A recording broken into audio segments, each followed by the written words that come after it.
The launch of the Basalt project aims to reduce the Gambia's reliance on a single external supplier, which was brought to everyone's attention after Senegal's decision to halt basalt exports to the Gambia with effect from October 2024. Where we want to Gach Global CEO Abubakar Jawara expressed his gratitude to the Gambian government for creating the supportive environment that made this initiative possible.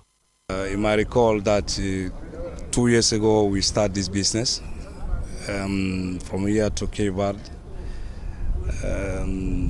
We go on forward to see whether we can establish this basalt business in Gambia.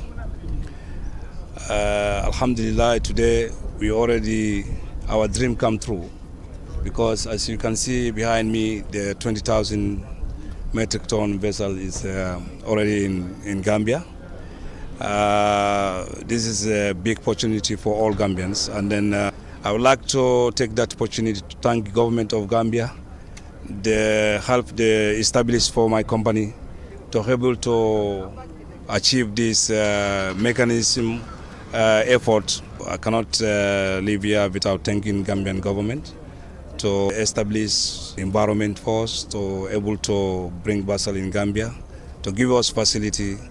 You know, in this moment, everybody know end of the year, lot of business going on in the country. A lot of vessel is in the port, but they facilitate us because they want to support this business to be live in Gambia and then to support the Gambian people.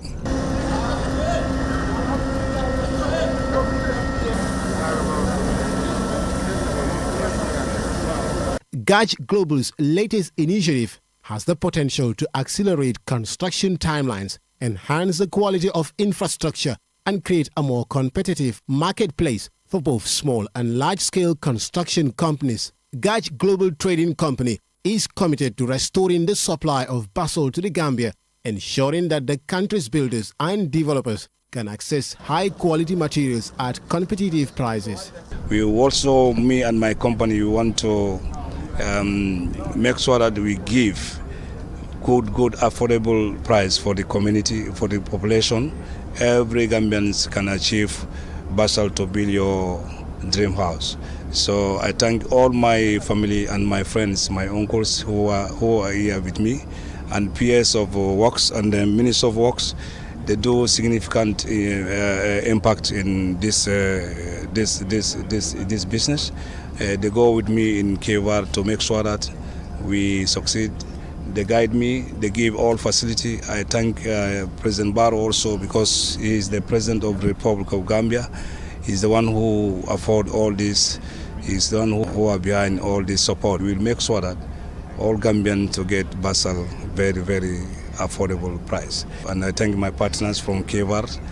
They are here with me. We went there and then established this business together. They are here today to witness arrival of the basalt, and alhamdulillah. Inshallah, we will continue to work hard to do this kind of project in the country. So this is not only for me or my company, this is for entire country, because basalt, if you might recall, basalt is coming only from all the neighboring countries, Senegal. So we find a way to see whether we can get another alternative, you know, to see, you know, any kind of, you know, intervention. So it might be easy for, you know, two sides. We cannot depend only one alternative. So that's why me and my company, we work hard tirelessly until today we achieved this achievement. We will thank Gambian people. We want to collaborate all Gambian people to come together to support us, to make sure that this business continue. Gilberto Barros is an executive board member of G5X, the Cape Verde-based supplier of basalt. There are a lot of people that have provided us support in making this moment a reality. So I will start with our partner Gach and thank them for all the commitment and for believing that actually we can bring basalt from Cape Verde to the Gambia. For this trade to really work between our countries, when the ship goes back, it also needs to take Gambian product to Cape Verde. So Once we finish unloading, we will be loading Gambian cement to take to Cape Verde. And next time around, what we like to do, we will work with GACH so that we can take sand from the Gambia to do construction, because the quality of the sand here is better than the one that we have in Cape Verde. Matar Sise, Permanent Secretary at the Ministry of Transport, Works and Infrastructure, emphasized the critical role of basalt in the construction industry. It actually helps us guarantee the supply of basalt, both in terms of domestic construction but also public works. And when you look at road construction, for example, or you're looking at building construction, this basalt plays a very important role as one of the key materials that we actually use as part of these projects. So given that government is one of the biggest consumers of basalt in this country, it is something that actually helps us to provide a steady supply, but also to help to promote a better price in the market.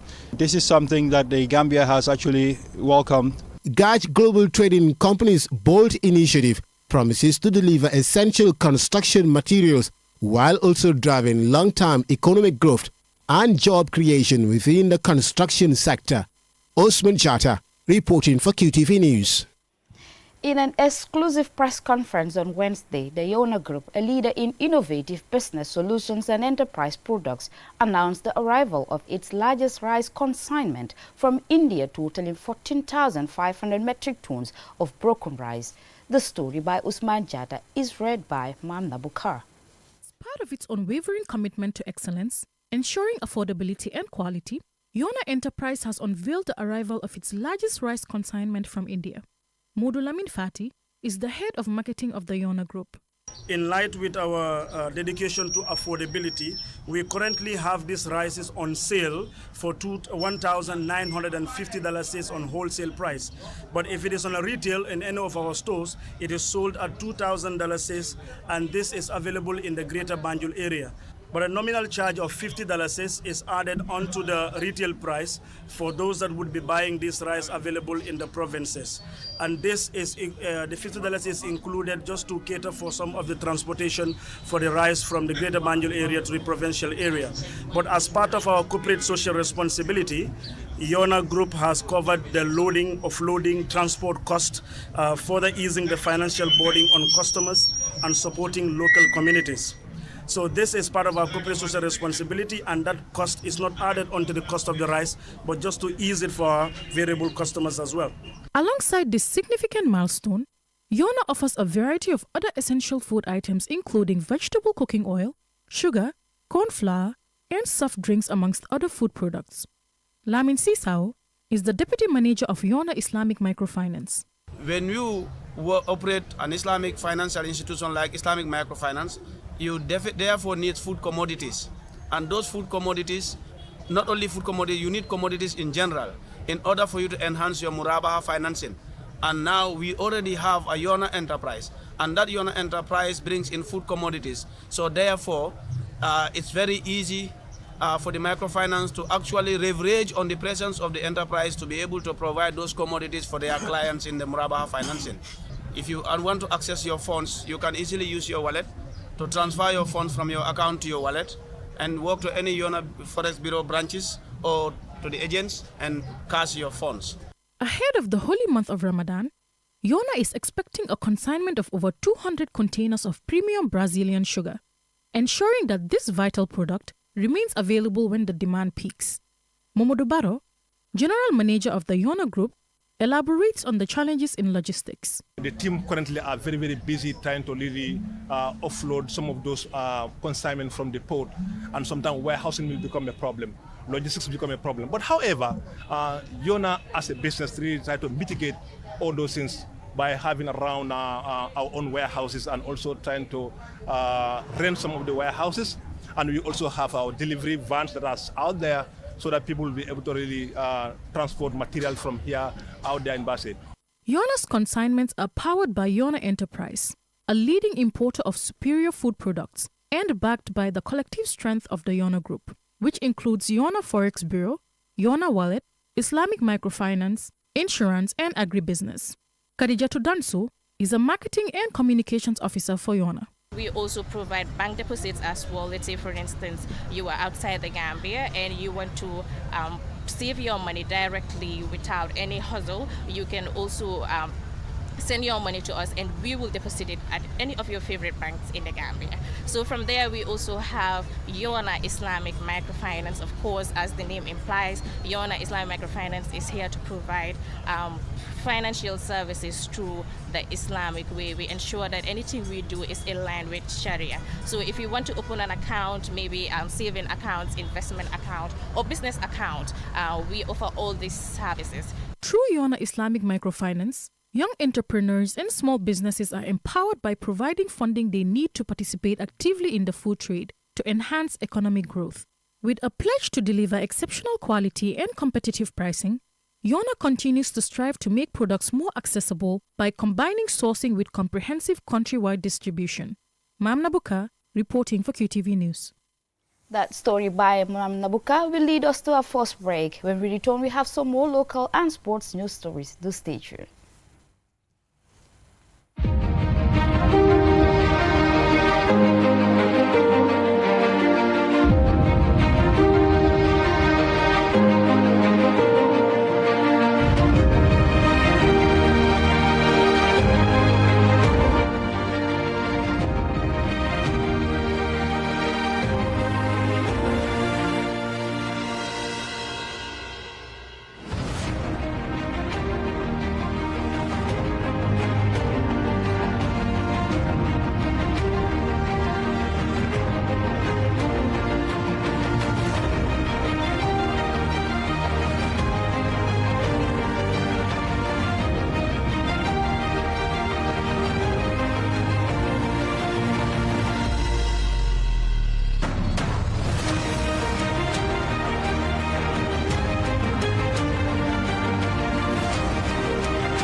The Maverick in Afro Mandi Music, Jaliba Kuyatu, proudly presents album Titaro launching Saturday, the 4th of January 2025 at the Pinchomi Hall, Paradise Suites Hotel, 9 p.m. Sankuto album Kuto, Ning Almam Finti Juna, Hanisidula Alta Sotola. Individual ticket $500, VIP ticket $1,000. Special invited guest Tombong Koyo, famous TikToker Guinea-Bissau Afele Sirim Paris, France, Bangkokang. Father of the night, Lamin Sane, CEO Lima Capital. Mother of the night, Zainab Demba El Jame. Owner of the night, Mayoress of Banjul, Rahima Liglo. Princess of the night, Fatou Sanyang Tala, Seattle, USA. Brothers of the night, Latif Suare, Katim Toure, Silaba Samate. Sisters of the night, Maimuna Sise Dabo, Fatou Kamara, Fatou Ba, Maryland, USA. 4th of January 2025, Jaliba Kuyate dina daji album bu bes tak bu doy war. Jox len ko sarité ci at mu bes bi. Titaro album launch is the next big revelation.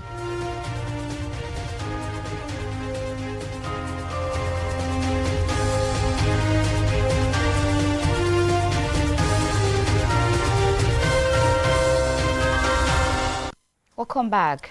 The relatively new Faraba Banta campus of the University of the Gambia, UTG, has almost everything needed for a conducive learning environment, and now it has a significant contribution to healthcare at the campus. In an effort to enhance access to healthcare for the University of the Gambia students, the Ministry of Health on Monday donated an ambulance to the Faraba Banta University campus. Aissatou Bari reports. The ambulance is expected to extensively improve emergency medical response for students, ensuring timely and effective access to healthcare services when needed. The collaboration between the University of the Gambia Student Union and the Ministry of Health marks a positive step towards achieving these goals. It also underscores the importance of partnerships between government bodies and student organizations to address the needs of academic communities. Mohamed Keita, the Health Minister for the University of the Gambia Student Union, highlighted on some of the challenges they encounter and tells us more about the ambulance and the difference having it will make. The University of Gambia is responsible for the fuel, the driver, and the maintenance of this shared ambulance.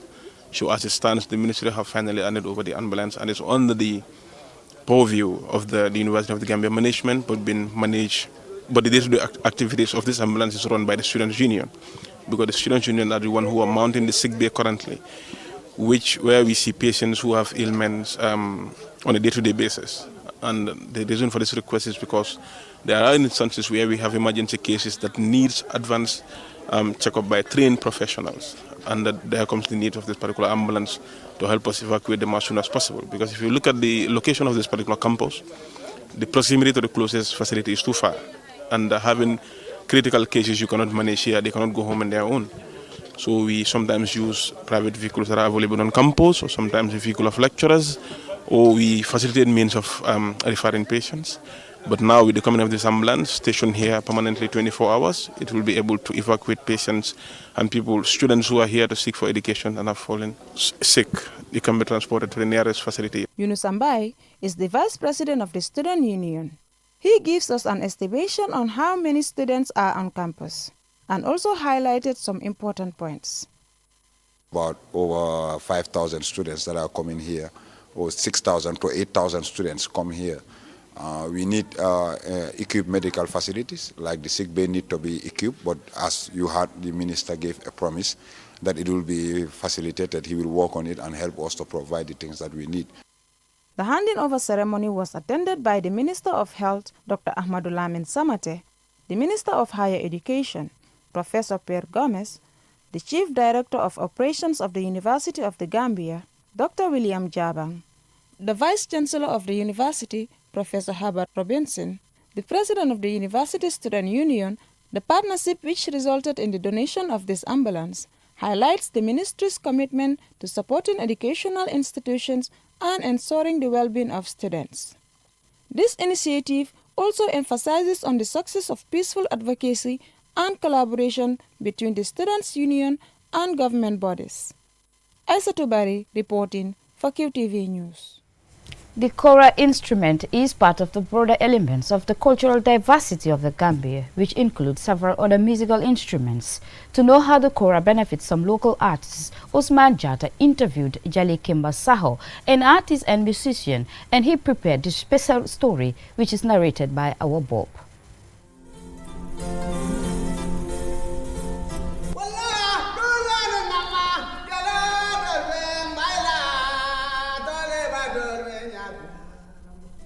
The kora is not just an instrument, it also serves as a livelihood, which at the same time has a rich history and deep cultural significance. The Gambia is home to several accomplished kora artists, including the famous Jaliba Kuyate, the late Jali Alaji Mbai, Tata Dinding Jabate, Amadou Bansang Jabate, and Sona Jabate, to name a few. Jali Kemba Saho, like most Gambian kora artists, inherited his kora skill from his father. I found my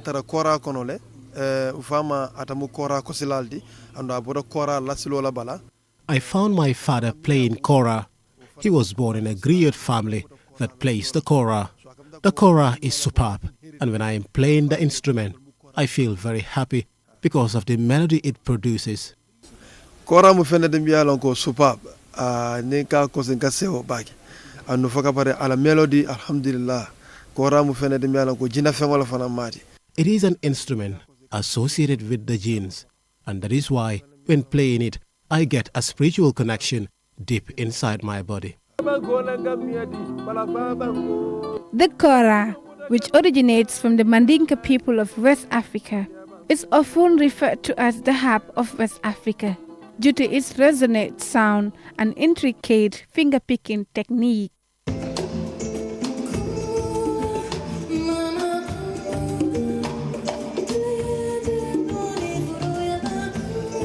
Traditionally played by Griots, who are locally referred to as Jali, like Saho, the Kora has long been an essential instrument in West Africa's storytelling, history and celebration.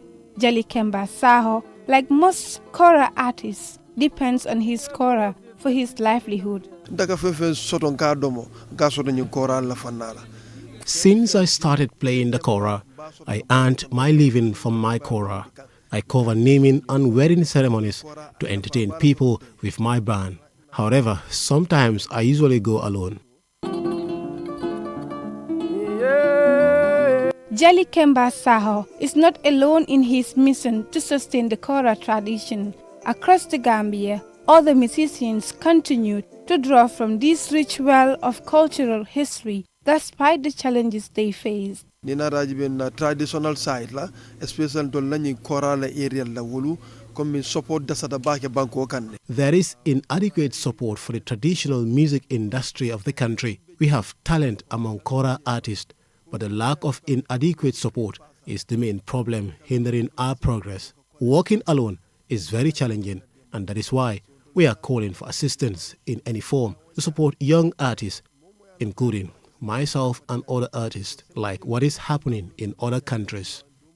In a world where many traditional arts struggle for recognition, the Kora remains a symbol of resilience. For musicians like Saho, it is not just an instrument, but a bridge between the past and the present. As he strums the strings of his Kora, Saho is not only playing a music, he is ensuring that his heritage, livelihood, and his family are all sustained. For QTV News, this is our Bob reporting. Coming up next is sports news.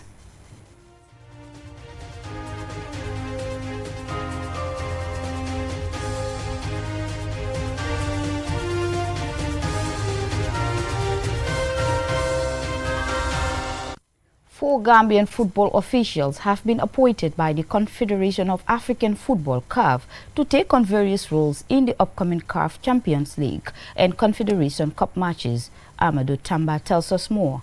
Four Gambian officials have been appointed to oversee matches in the CAF Champions League and Confederations Cup qualifiers scheduled for early 2025. Bakari K. Jame, the first Vice President of the Gambia Football Federation, GFF, will serve as the match commissioner for the CAF Confederations Cup class between Enyimba of Nigeria and Associação Black Bulls of Mozambique, set for January 5, 2025 in Nigeria. John Frank Mendy, the president of the Gambia Referees Association, will be the referee assessor for the CAF Champions League match between GD Sagrada Esperanza of Angola and Joliba of Mali, scheduled for January 5, 2025 in Luanda. Elsewhere, GFF executive member Mustafa Jallo has been appointed by CAF as the Assistant General Coordinator for one of the biggest matches in African club competition. Jallo will oversee the CAF Champions League clash between Raja Casablanca of Morocco and Mamelodi Sundowns of South Africa, scheduled for January 4, 2025 in Casablanca, Morocco. GFF Executive Committee member and National Safety and Security Officer Colonel Musa M. Jame has also been appointed by CAF as the security officer for the CAF Champions League match between Al Hilal SC of Sudan and Young Africans of Tanzania. The match is scheduled for January 12, 2025 in Nouakchott, Mauritania. In a separate development, Jarasoma-based club Hearts FC has made an impressive start to the GFF First Division League in their debut season. Heart FC currently sit third on the table in the GFF First Division League with 8 points from 4 matches, having won 2 and drawn 2. They are level on points with second place Brikama United and just 2 points behind leaders Fortune. Hearts are also 1 point ahead of fourth place Rhino and 2 points clear of defending champions Royal de Banjul. In week 5, Hearts will face another newly promoted side, the Gambian Dutch Lions, at home, a team they drew with in both encounters during their time in the second division. The excitement and fanfare will return to the town of Soma on Saturday, January 4th, 2025 after the Christmas break as Hearts FC prepares for their new Week 5 clash against the Gambian Dutch Lions. For QTV News, Amadou Tamba. Okay, that brings us to the end of this news bulletin. Join us again at 10 p.m. for another news bulletin. Until then, have a good night.